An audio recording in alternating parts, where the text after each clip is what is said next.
Pledge allegiance to the flag of the United States of America and to the republic for which it stands, one nation, under God, indivisible, with liberty and justice for all.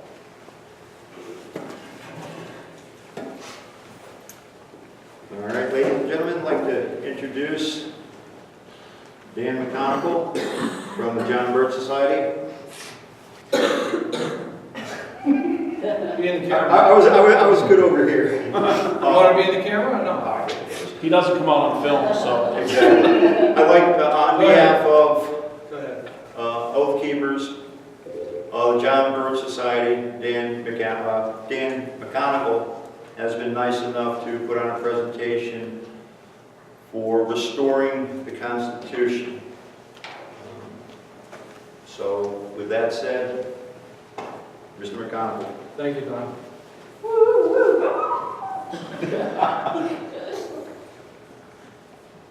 I'd like to thank Oath Keepers for the invite. Thank you. And the title of this presentation is Restoring the Necessary Enforcement of Our Constitution and Bill of Rights. My name is Dan McGonigle. I've been studying this issue for about 5 years now. I'm born and raised in the greater Boston area. Worked in building and construction for about 30 years, now retired. Graduated with honors from Wentworth Institute of Technology. Ran for state rep in '94. 2008, I heard a speech at Faneuil Hall by Dr. Edwin Vieira Jr. that got me interested in this subject. I was on Lexington Green on April 19, 2009. Volunteered for 6 months inside the State House in 2009, and we won a major constitutional battle against a very draconian public health emergency bill there. I spoke at a Connecticut Oath Keepers meeting in 2010, attended by Martha Dean, Stuart Rhodes, Al Shurtleff, Walter Rady, Bob Schultz, John Biedler, etc. 10 July 2010, I experienced a major personal event, followed immediately by a spiritual awakening that continues on. I can give specifics on that later. I've immersed myself in Dr. Vieira's writings in specific aspects of American history and determined to focus specifically on restoring the power of the sword, the state's and the people's ultimate emergency power enumerated in the several militia clauses in the federal and state constitutions. In the Second and 10th Amendment, the 10th, which says in part, powers not delegated to the United States are reserved to the states respectively or to the people. I recognize, like Vieira, the disbanded institutions or missing links that are enumerated in colonial statutes and in our constitutions that are intended to bind us all together as we the people, the sovereign. Wrote my first book last year. Do I have a copy? Can I grab a copy? There we go. Thank you. Execute the laws to restore the Republic. People at this meeting today get a 25% discount if they want to purchase one. I have a new website and blog, enforceourconstitution.com. I've also secured the domains executethelaws.com for my books, present and future, and I've also secured committeesofcorrespondence.org for the people to organize themselves, which I will discuss later. Those two last domains, they're under construction right now. I have about 38 to 40 slides, so I can only take on short point questions as we go. Please hold most questions and all long questions. I suggest write it down for after the presentation.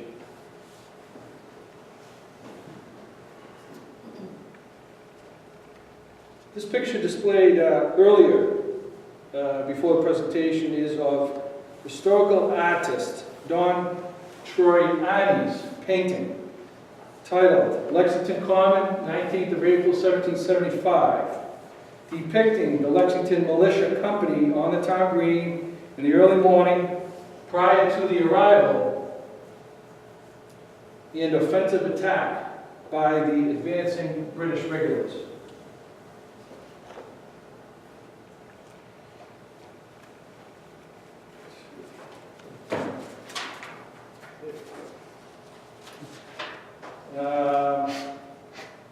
There's a handout that I gave everybody.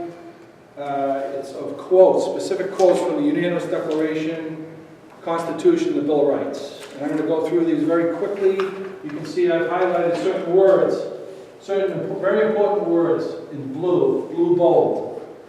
And I'll read them for you.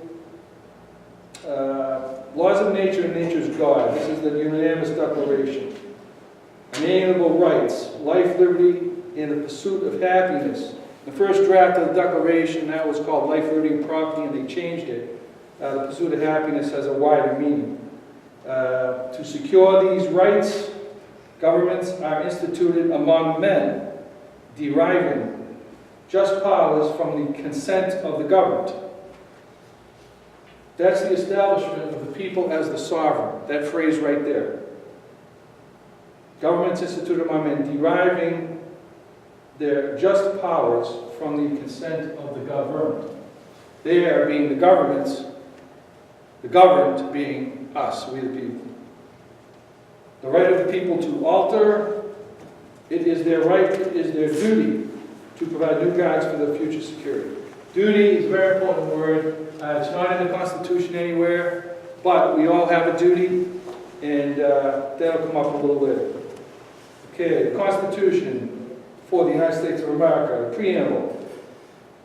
We the people do ordain and establish this Constitution. This again establishes we the people as the sovereign power, the supreme power. And one of the purposes, the preamble states the purposes of the Constitution. One of the purposes that I focus on is provide for the common defense. And you'll hear a greater meaning to what that means. That'll come up a little later. Article 1, Section 2, Clause 1, the people of the several states. Not many people know about this phrase. It matches up with another phrase coming up below, the militia of the several states. In Article 1, Section 2, Clause 1, we have the people of the several states. So we have we the people, and we have the people of the several states. Article 1, Section 8, Clauses 1, Clause 4, Clause 15, Clause 16. Again, provide for the common defense. Now, in the preamble, provide for the common defense was a purpose. In Article 1, Section 8, these are powers. These are the 17 powers. Provide for the common defense is a power. Uniform rule of naturalization. I put that in there, that's off point with this presentation, but I threw that in there because the proposed amnesty is current news. And this phrase, uniform rule of naturalization, is the proof that amnesty would be unconstitutional. Uniform rule means one line, means everybody goes through the same procedure to become a U.S. citizen. No special treatment for anybody. That's the proof on that. Okay, back to the on-point subjects. Make rules for the government and regulation of the land and naval forces. I think I have to go down here. Let's see. Oh, no, I'm still here. Okay.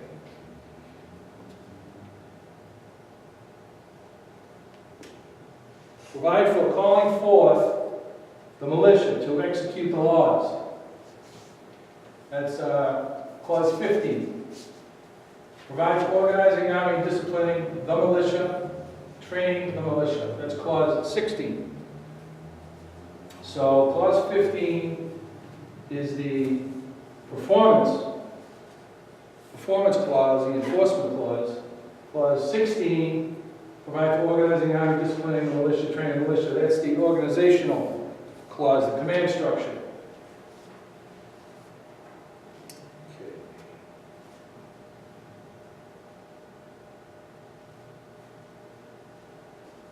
Constitution continued. Article 1, Section 9, Clause 2. Unless when in cases of rebellion or invasion, the public safety may require. I'm going to go back to my Constitution. That's what I've highlighted. I'm going to go back into Article 1, Section 8, Clause 1, or excuse me, Article 1, Section 9, Clause 2. And we'll put that phrase in context. Okay. Does anybody know what that phrase has to do with? We've all heard of the writ of habeas corpus. Privilege, people can petition for a writ when they're arrested and they're not charged. They can petition for a writ to be released if they're not charged. So the whole section says the privilege of the writ of habeas corpus shall not be suspended. And then my highlighting is unless when in cases of rebellion or invasion of public safety may require it. So you're going to see this word invasion. This word invasion is 4 or 5 times throughout the Constitution. Invasion, invaded, public safety, imminent danger, public danger. These are all related to, implicitly related to the subject matter at hand.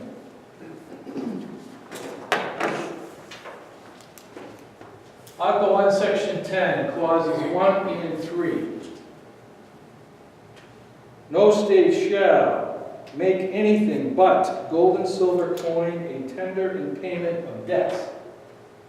This is the power of the purse. And currently not in operation. The Commonwealth of Massachusetts, where we are, if they were operating constitutionally regarding this clause, all employees, all contractors with the state, all contracts, those are debts. Employee salaries, contract payments, those would be debts. And this Constitution says they need to be tendered in payment of gold and silver constitutional money. And so one of the reasons for restoring the enforcement of the Constitution is that when that will happen, one of the first things, the second thing right after that, what will happen is they will enforce this clause in the Constitution, and constitutional money will be restored in the state that does it first, second state, second, and so forth and so on. And the beauty of that is that there's no inflation with gold and silver. It stays at a level value all the time. As opposed, so what will happen is, if you're going shopping or whatever, what have you, go into a business and to purchase some products or services, there will be 2 prices. There will be a gold and silver price, and there will be a Federal Reserve note price. And the citizens and the consumers will be able to make a choice. Do they want to do business in the gold and silver, or do they want to do business in the Federal Reserve note? And over time, the Federal Reserve note will lose value, which it's doing right now, because the quantitative easing, printing of money, is continuing on and on. And the petrodollar is being slowly walked away from by other countries in the world who all trade. Since Bretton Woods, have all been trading in petrodollar. So that's going to cause inflation. In gold and silver, there won't be any inflation. Everything will be stable. So that's the power of the purse. No state, clause 3, no state shall engage in war unless actually invaded or in such imminent danger as will not admit of delay. So a state, in an extreme circumstance or emergency like that, if a state is invaded, they can't go to war. But if Massachusetts was invaded, let's say by like that TV show, the Vikings? There's a Vikings TV show on cable. And they've been going over to England and they've been invading. Let's say somebody came into Boston Harbor and invaded.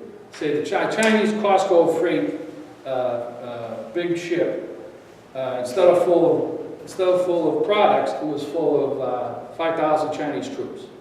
So they invaded. So what do the Massachusetts people do? How do they repel that invasion? Well, I don't know. How do we? Do we have a militia that every able-bodied person belongs to? No, we don't.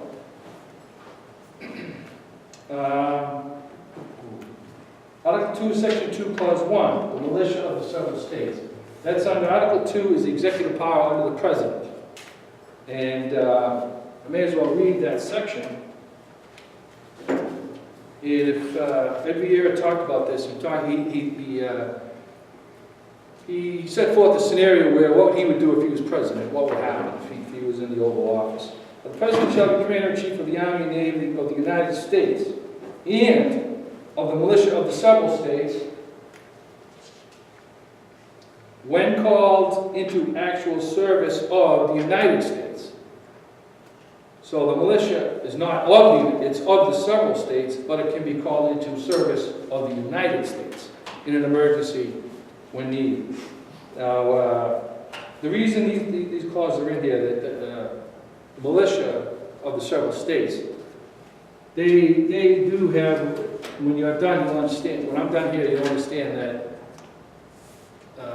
the militia have the enumerated duty and power and responsibility of domestic security. DHS doesn't have it, FEMA doesn't have it, in a natural and man-made disaster. According to the Constitution, it's the militia of the several states, we the people, all able-bodied, in command structures. Okay. Article 4, Section 4. Right here. The United States shall guarantee to every state in this union a republican form of government. Okay, that's your constitutional republic right there. And shall protect each of them against invasion. Well, is the southern border protected right now? California, Arizona, Mexico, Texas. No, it isn't. Shall protect each of them against invasion and against domestic violence, which would, another word for that would be rebellion, insurrection, such as things that are going on right now by the men in suits in Washington, D.C. and New York City. That is, they are participating in an ongoing rebellion and ongoing insurrection. Okay.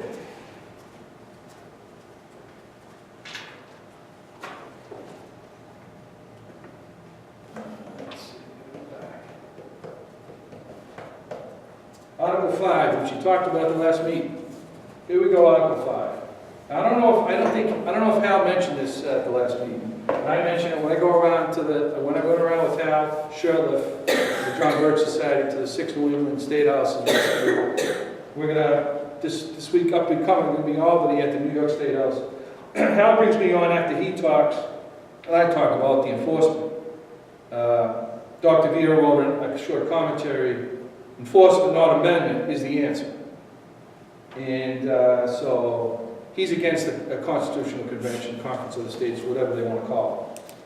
So this, I mentioned, and very few people pick up on it, but this is the only restriction in Article 5 against amending, against any amendment of the Constitution.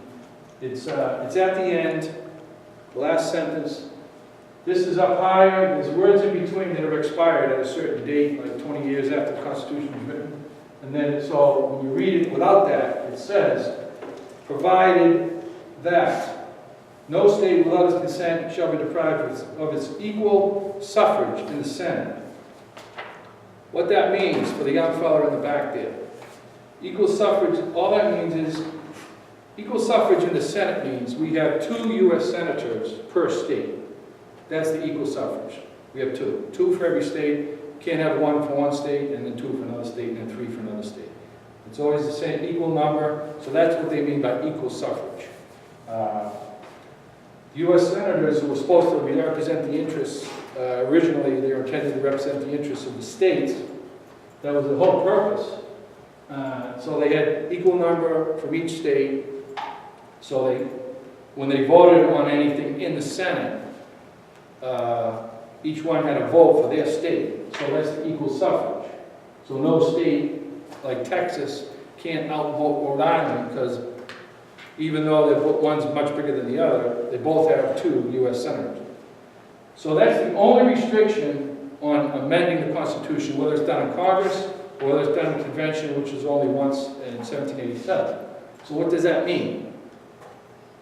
Anybody, as far as what can happen in a convention, if that's the only restriction, can anybody want to offer what they think would happen in a convention?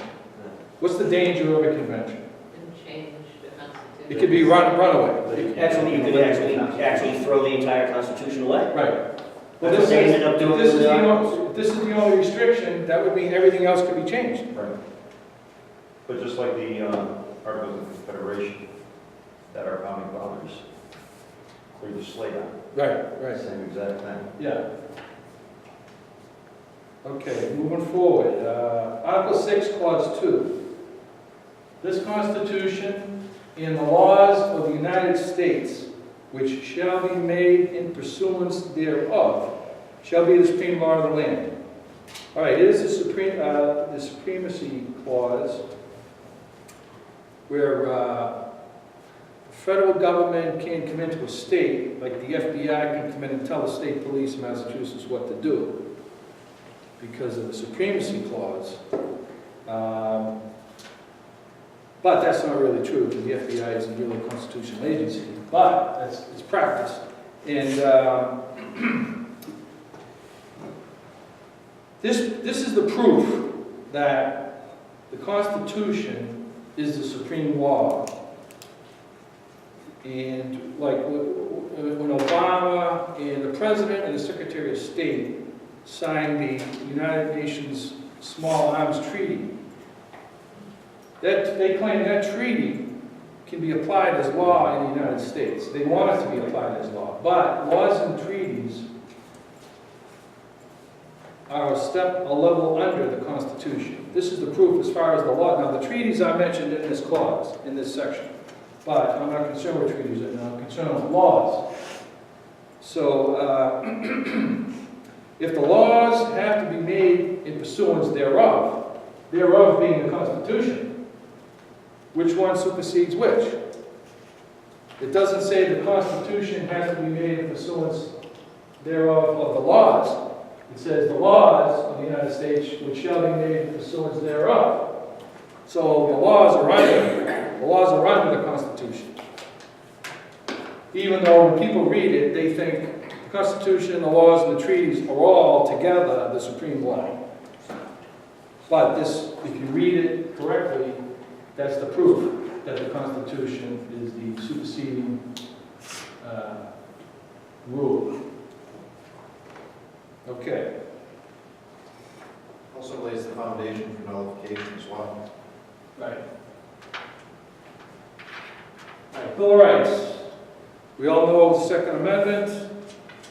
Well-regulated militia being necessary to the security of a free state. The right of the people to keep and bear arms shall not be infringed. Important phrase that I'm dealing with is well-regulated militia being necessary to the security of a free state. The meaning of that will become clear a little later. And the people in the Second Amendment, the people in the Fourth Amendment, the people in the 10th Amendment, and as I mentioned before, we have we the people, and we have the people in the several states. And I'm asserting, and I'm proving that we the people are the sovereign because of the Declaration and because of the Constitution's preamble. That's the proof that we are the sovereign. Now, in the olden days, the king in England, he was the sovereign. But that got replaced in our form of government. We the people were put in, not the president, but the people are put in as the sovereign. Fourth Amendment, right of the people to be secure in their persons, houses, papers, and effects. Fifth Amendment, except in cases arising in the land and naval forces or in the militia, when an actual serves a time of war or public danger. I don't think many people know the militia is even mentioned in the Fifth Amendment, but there it is. And I'm going to read, because this has to do with martial law too, like about the habeas corpus. Fifth Amendment, I use this as proof that martial law can only be applied to the military and the militia, not to the public at large.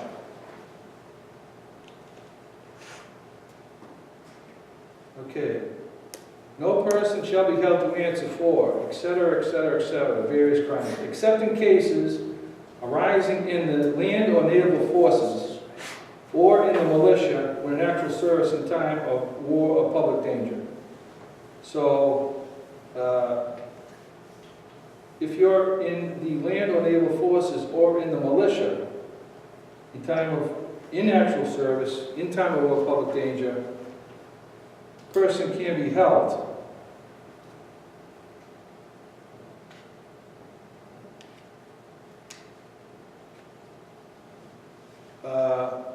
which is martial law. The military is martial law different from the civilian law. And then, of course, the Fifth Amendment goes into shall not be deprived of life, liberty, or property without due process of law. Okay, 10th Amendment, very important. And unfortunately, there's a group called the 10th Amendment Center that I can't get them to come on board with what I'm talking about, what Dr. Beer is talking about, enforcing the first clause of the Second Amendment and all the enforcement clauses in the Constitution. They don't want to talk about it. I approached personally Michael Bolden, I approached Tom Woods, there's an Alpine Now tour in Manchester, New Hampshire. They didn't want to talk about it. I had Dr. Beer's book in my hand, they didn't want to talk about it. They're too busy. So the 10th Amendment, the powers not delegated to the United States are reserved, leaving out some language, are reserved to the states respectively or to the people. Well, what are so the Bill of Rights, what are we doing talking about powers in the Bill of Rights? Well, there's two places there are powers in the Bill of Rights. In the Second Amendment, the first clause of the Second Amendment, the regular militia being necessary to the security of a free state, that's a power. That's a militia power. It's necessary for security to ensure security and freedom in a state. And then we have the 10th Amendment says powers not delegated to the United States. Now it's the militia of the several states. It's not the militia of the United States. So that's a power reserved to the states because it's of the several states, and it's also reserved to the people because the people compose, the body of the people compose the militia, and that's from the colonial statutes, and it's from, I'm going to read a section of the Virginia Bill of Rights where it spells that out specifically. Intro. Restoring enforcement of the Constitution and Bill of Rights is the single most important project of the 21st century. Government operations have been and continue running afoul of the laws. Government occupiers have been and continue running amok.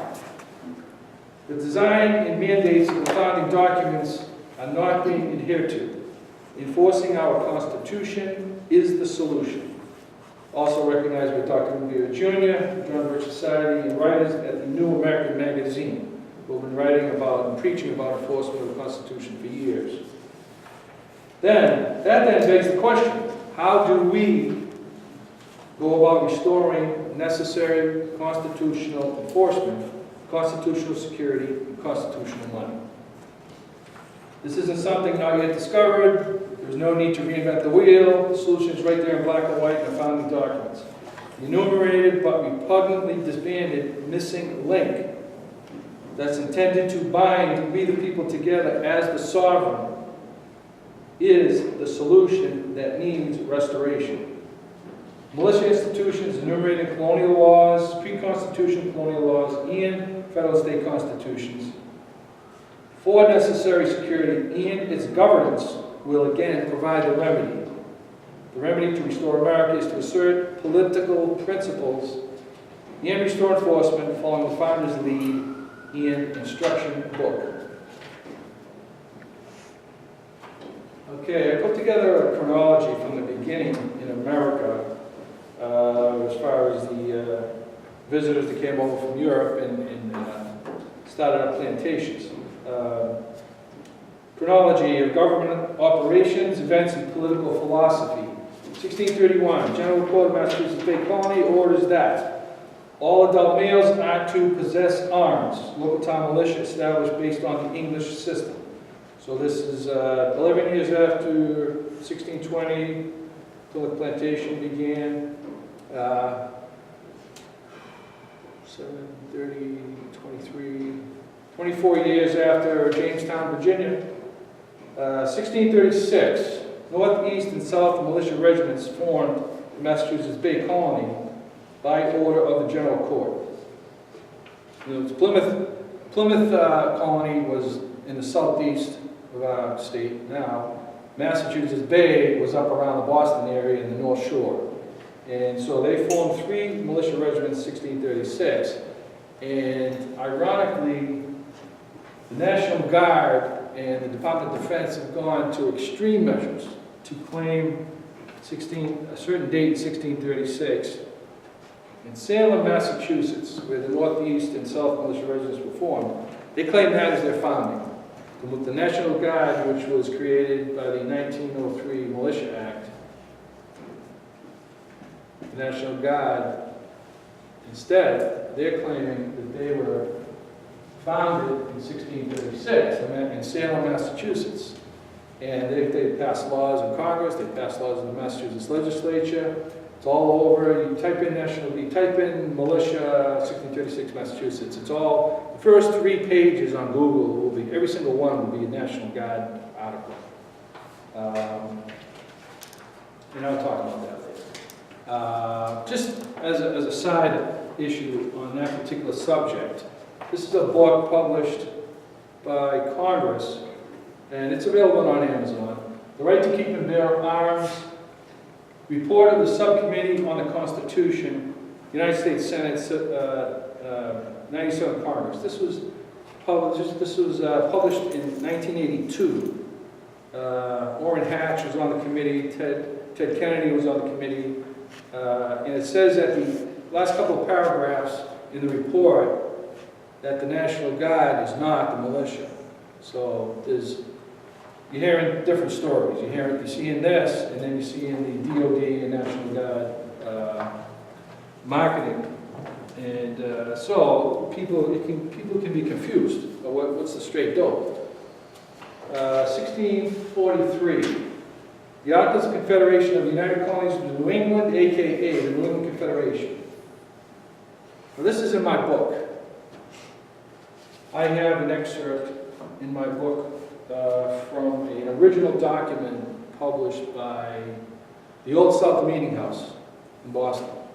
I think it's from 1906, and I have a picture of the original document, certain excerpts from that document.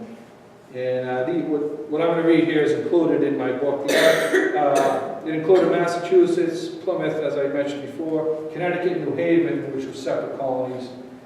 It was for the mutual defense and safety. Excerpt from the Articles of Confederation.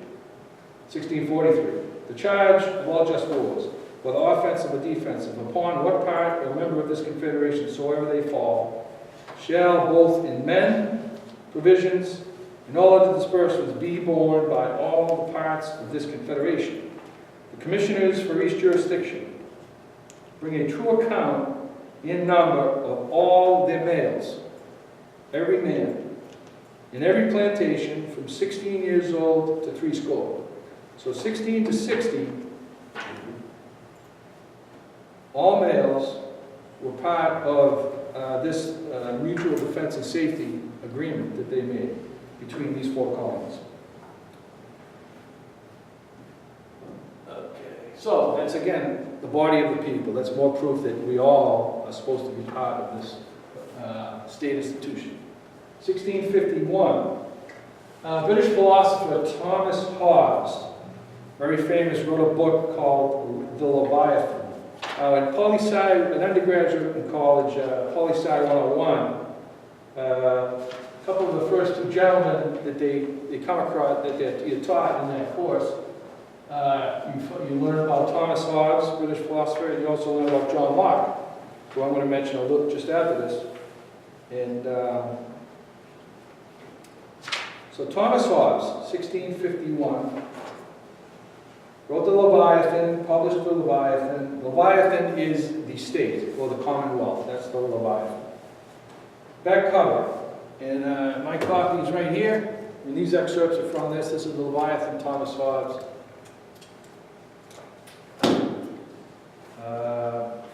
Back cover of this book says, to prevent total destruction, reason must prevail in those in the pre-political state of nature.